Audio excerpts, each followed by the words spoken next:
우리 이 시간 기도하고 피우다 시작하도록 하겠습니다. 하나님 아버지 감사합니다.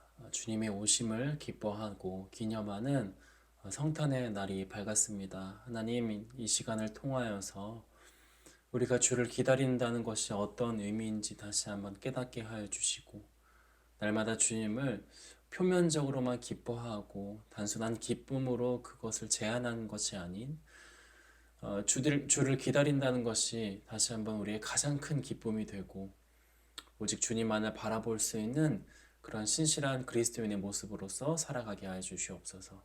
감사합니다. 예수님의 이름으로 간절히 기도드렸습니다. 아멘. 오늘 함께 보실 말씀은 누가복음 2장 25절에서 38절의 말씀입니다.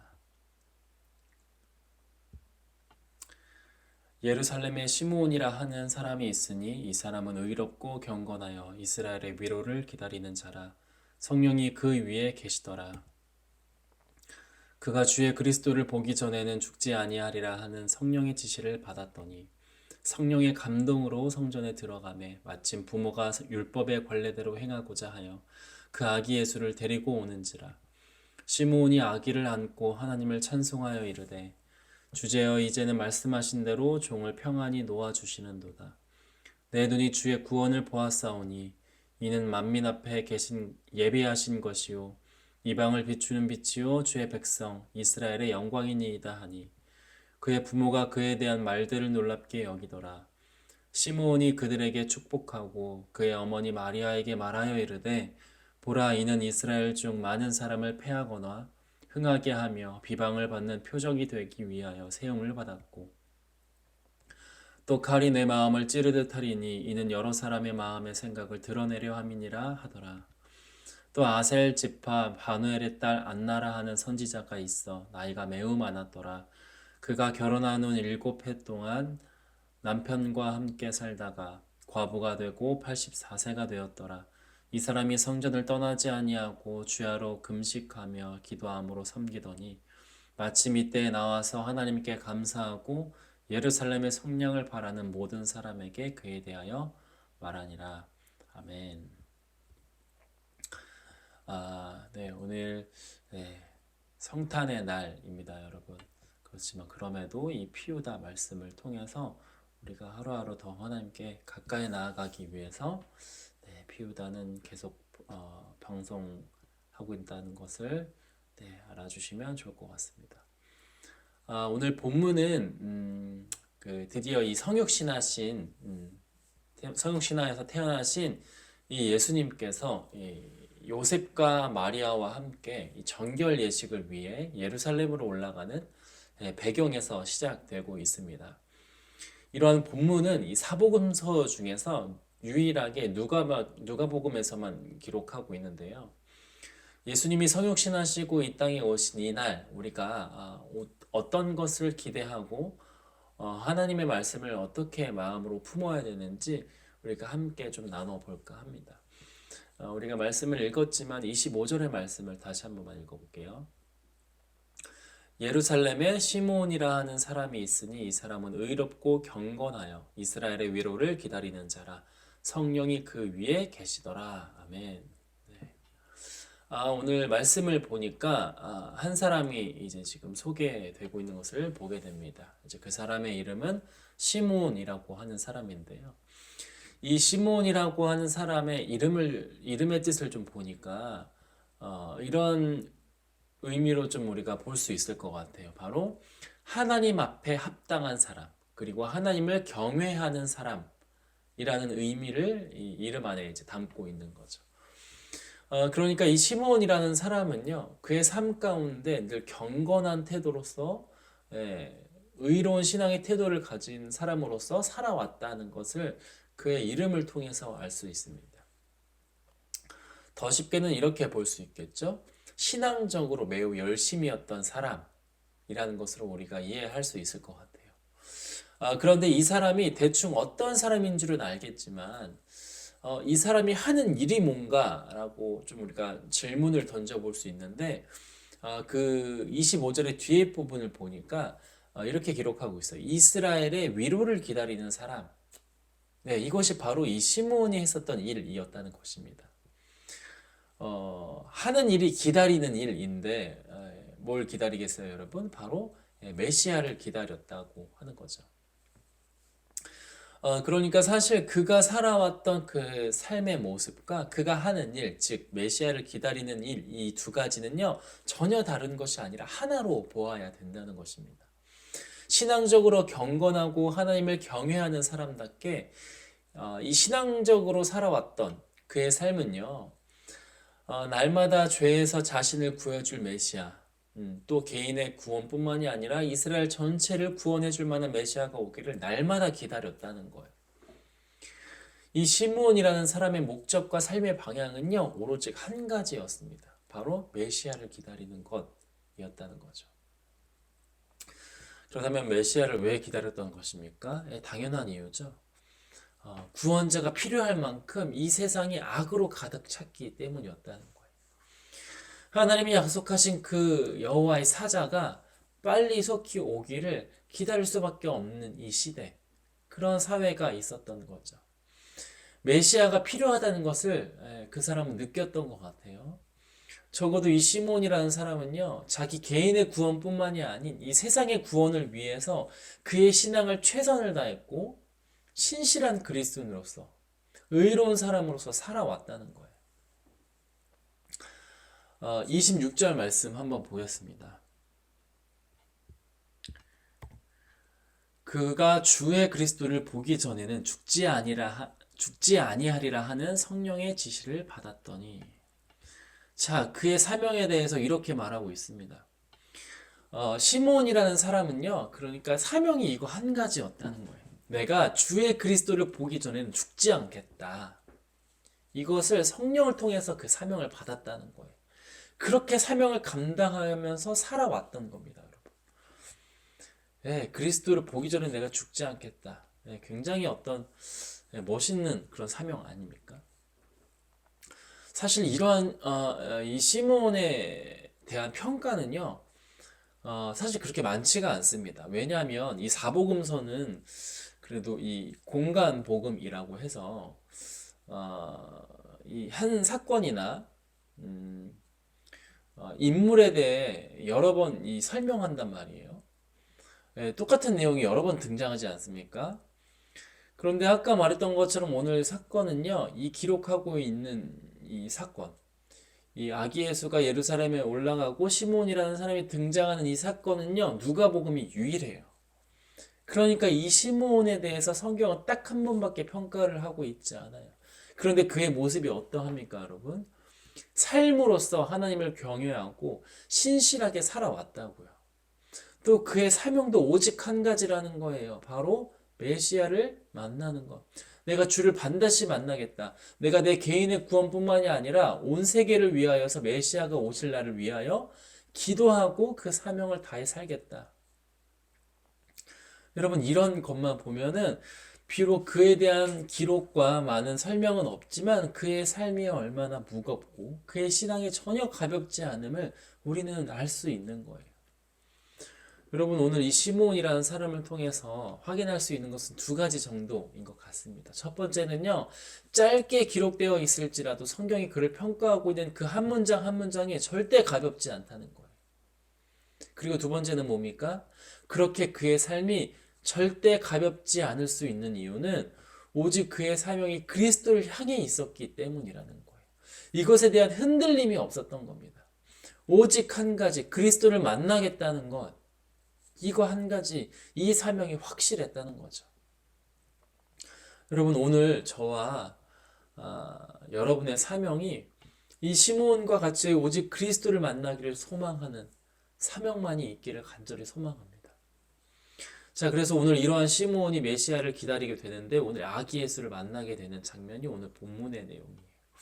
27절, 28절 한번 보도록 할게요. 성령의 감동으로 성전에 들어가매 마침 부모가 율법의 관례대로 행하고자 하여 그 아기 예수를 데리고 오는지라.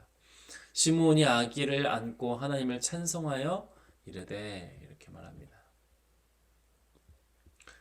시므온이 예루살렘 성전에 있었는데 그곳에서 아기 예수를 데리고 오는 요셉과 마리아를 만나게 된 거예요. 그리고 그 당시에 있었던 정결 예식에 맞게 그 예식에 참여하게 된 거죠. 그 당시 이 절기 예식은요, 유대교적 이 관점으로 세 가지 정도로 이해할 수가 있는데요. 첫 번째는요, 그 당시 이제 상황을 보면은 예수가 출생한 지 8일 만에 할례를 받았고 이름을 받았다는 것입니다. 그리고 두 번째로는요, 예수는 장남으로서 정결의식에 반드시 참여하는 겁니다. 그러니까 그 당시에 이 장남은요, 정결의식에 반드시 참여해야 했어요. 그리고 셋째, 출산 이후에 여자는요, 정결의식을 치러야 했었다는 겁니다. 자, 그러니까 뭐 중요한 것은 아니지만 어쨌든 이런 여러 가지로 인하여서 이러한 이유로 요셉과 마리아 그리고 아기 예수가 그 정결 예식 예루살렘에 참여하게 된 겁니다. 시몬이 아기 예수를 보는 순간 그런데 성령을 통해서 한 가지 알게 된 거죠. 400년 동안이나 하나님의 말씀이 없었고 암흑기를 지내왔었지만 침묵기가 있었지만 드디어 세상에 구원자가 오게 된 것을 성령을 통해서 시몬이 알게 된 거예요. 자, 여기서부터가 중요한데.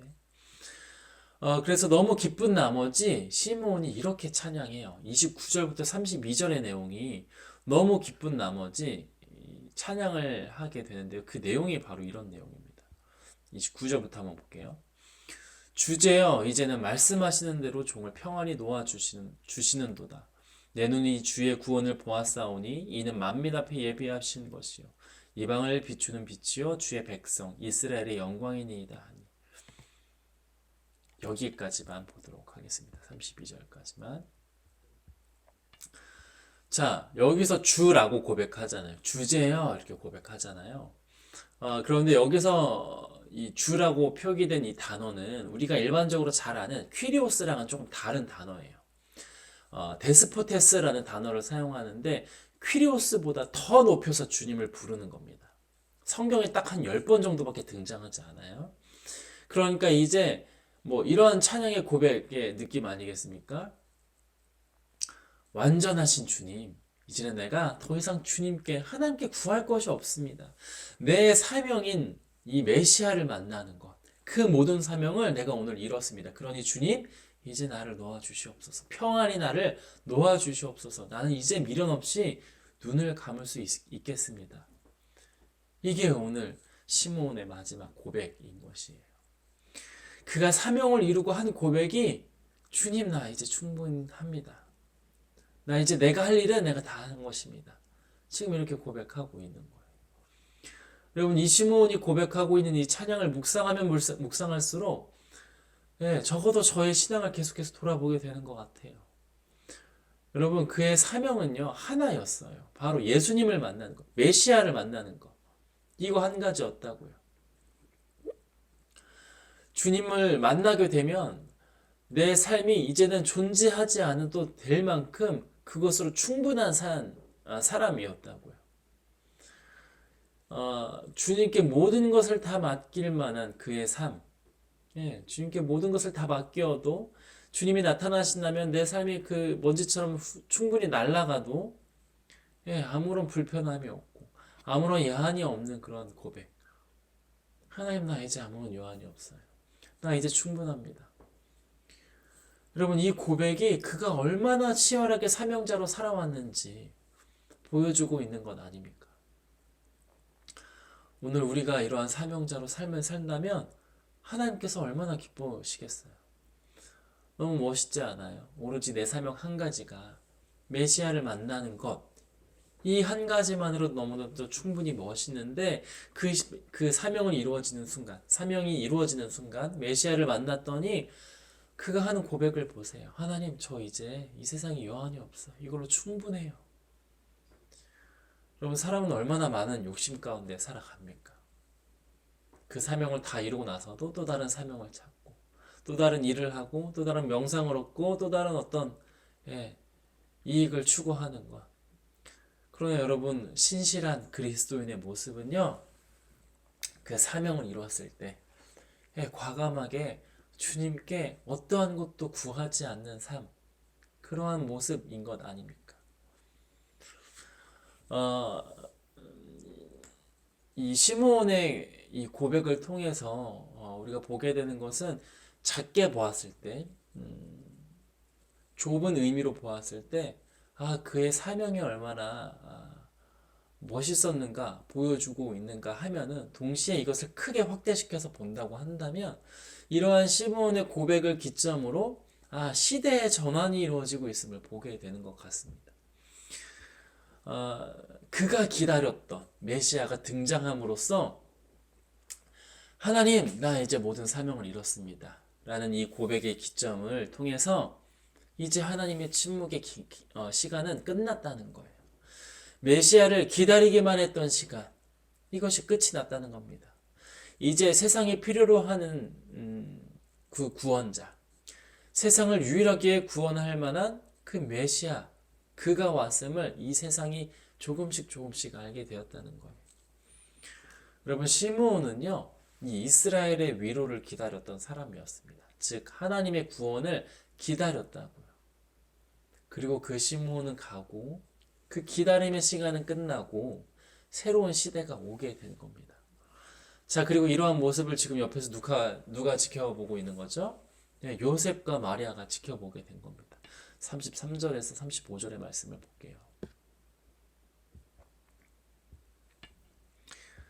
그의 부모가 그에 대한 말들을 놀랍게 여기더라. 시므온이 그들에게 축복하고 그의 어머니 마리아에게 말하여 이르되, 보라, 이는 이스라엘 중 많은 사람을 패하거나 흥하게 하며 비방을 받는 표적이 되기 위하여 세움을 받았고, 또 칼이 내 마음을 찌르듯 하리니 이는 여러 사람의 마음의 생각을 드러내려 함이니라 하더라.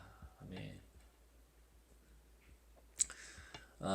이 요셉과 이 마리아가 그 모습을 보고 놀랍니다. 그리고 나서 시므온이 더 이어서 이야기를 해요. 보라, 이는 이스라엘 중 많은 사람을 패하거나 흥하게 하며 비방을 받는 표적이 되기 위하여 세움을 받았다. 자, 구원자라는 거죠. 오늘 본문을 통해서 우리가 어떤 믿음을 가지고 무엇을 기다리고 있어야 하는지 점검하게 되는 것 같아요, 여러분. 여러분, 사람들은 성탄을 왜 기다릴까요? 연말에 분위기를 한층 더해주니까, 뭐 아니면 빨간 날이라서 선물을 주고 받기 때문에. 여러분, 오늘 말씀을 보면 볼수록 우리의 신앙이 어떠해야 하는지 분명하게 우리에게 지금 말하고 있는 것 같아요. 오로지 예수님을 바라보면서 예수님이 오실 때까지 그 삶을 포기하지 않고 그 사명을 다하여서 살아야 한다는 것을 우리에게 지금 강력하게 말하고 있는 것 같습니다. 여러분, 맞아요. 오늘 성탄절입니다. 바로 아기 예수가 태어나심을 기념하는 크리스마스예요. 물론 아기 예수가 그 예수님이 성육신하여서 우리에게 찾아오신 것 자체만으로 너무나도 큰 기쁜 일이 되겠지만, 오늘 이 말씀을 묵상하면서 우리의 삶을 좀 점검해 보았으면 좋겠어요. 우리의 신앙을 좀 되돌아 보았으면 좋겠어요. 우리가 주님을 진심으로 기다리고 있는가? 우리의 신앙이 주님께 향하고 있는가? 주님을 기다리는 사람답게 그 사명을 다하고 있는가? 오늘 말씀은 우리에게 이런 질문을 던지고 있는 것입니다. 여러분, 오늘 주님을 기다리는 사람답게 살기를 간절히 소망합시다. 주님을 갈망하는 사람과 같이 살기를 간절히 바라요. 그래서 정말 그때 그 하나님이 정하신 그 날이 올 때에 하나님 앞에 나아가, 하나님, 나 이제 충분합니다. 주님 오시길 내가 간절히 기다렸어요. 그러기 위해서, 그 사명을 감당하기 위해서 내가 얼마나 치열하게 살았는지 몰라요. 세상이 나를 평가하는 것이 많지 않고 사람들이 나를 알아주지 못했을지라도, 주님, 나 그것만을 위해서 달려왔어요. 저 이제 충분해요. 라고 고백하는 그런 의롭고 경건한 신실한 그리스도인의 고백이 우리의 입술을 통해서 나오기를 간절히 소망합니다. 여러분, 오늘 이 아기 예수의 탄생을 기뻐합시다. 그리고 오늘 이 하루를 통하여서 하나님 앞에 더욱더 가까이 나아가는 우리의 삶이 되기를 이 시간 간절히 소망합니다. 주님 안에서 마음껏 기뻐하시고요. 또 이 말씀을 묵상함으로 날마다 하나님을 기억하는, 기다리는 저와 여러분들이 되기를 바랍니다. 우리 기도하고 오늘 좋은 하루가 되기를 이 시간 간절히 소망합니다.